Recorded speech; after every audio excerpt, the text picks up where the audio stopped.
through your career, while you were having kids, and were there people that you reached out to when things got tough, or? To be honest, I've always been a person that has never ever taken my problems to anybody else. I've tried to deal with them on my own. I'm one of those guys who believes, maybe it's the wrong belief, to hold things in, to try to do things on your own. And as I've grown and learned about some of the problems individuals have with stress and mental problems, I believe that sometimes I'd like to have got that message across that it's better to talk. I'm one of those guys who believe that if there's a problem, you handle it on yourself. You don't distribute it to other people, or you don't share it. But there are some people in the world who need to share things, like kids when they're getting bullied, people who suffer from depression and bipolar. They need to share things, and I touch wood, don't suffer with any of those illnesses. But I've been one of those people who thought that that you always handle your problems on your own. You don't burden anybody else with it. Trying to always believe I was mentally tougher than anybody else, and just coped on my own. Is that something you reckon you learnt from your father? I definitely say my dad was sick all his life. My dad passed away in 1988, and he died a few times, and was brought back to life. When I think of what my dad went through, I have no doubt I inherited my toughness from him, but I'm nowhere near as tough as my dad was. My dad, was the toughest man I know. Do you think the way you are, you kind of pass that on to your son, and maybe differently to your daughters? That's your girls and your boys. And to be honest, I'd love to be able to say that I pass it on, but my son has been brought up with his mother. He doesn't, to a previous relationship, I was never married, but my son has lived with his mother all his life, and I believe that my son has my genes totally. He's the most amazing athlete that I've seen from a young age, but he doesn't have my hunger. So if you don't have a mix of both, you can forget about it. And I've seen my son play football, tennis, golf, and think, he's going to... But he's never needed to do it. He's never been hungry to do it. His dad spoiled him all his life, and I continue to do that, which I am not proud to say. But my daughters, very, very similar. Finished school, put them through finishing school with June Daly Watkins. I buy them their car, I do everything else for them. And again, the one thing I can say, I'm proud of my boy's a good boy. He doesn't get in trouble, he respects people. My daughters are similar.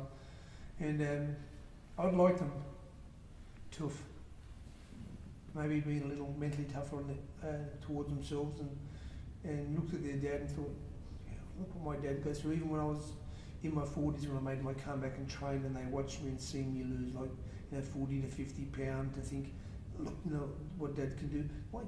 My daughters don't even know what I've done in boxing. They're not. If I asked them what weight I fought in, they wouldn't know. So is it disappointing to me? In a way, it's not, because, like I said, I don't want my kids living through and my dad was this and my dad was that. They know their dad boxed, they know their dad did their best and trained hard, and it was one of those rare people who gave 110% everything he done. I still do that today, and they see me in everything I do. But that's it for me. About as far as it goes. I don't believe, and I say this without any hesitation, I believe I'm a good dad, but I don't believe I'm the greatest dad, because I think that I should have made things more difficult for my kids. I should have been tougher and harder, and I don't know, made them hungrier, made them want more. But for me, it was like I never had it when I was young. I didn't want them not to have it. So I don't know how you balance it, or if there's an excuse for it. But to be honest, no, I'm not proud of some of the things I've done as a father.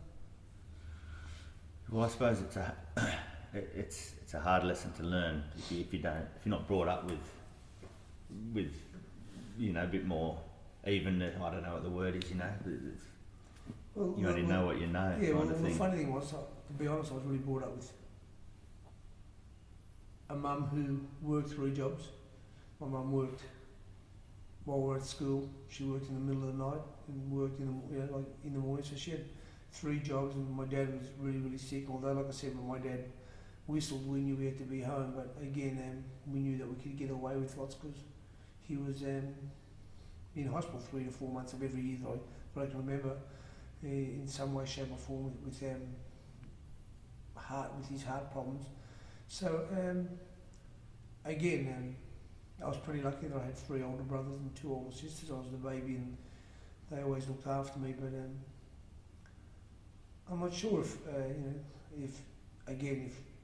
we had the perfect upbringing, because I think back and think of what I went through and what my family went through, and to be honest, although I'm happy, I wouldn't wish it upon anybody. I wouldn't wish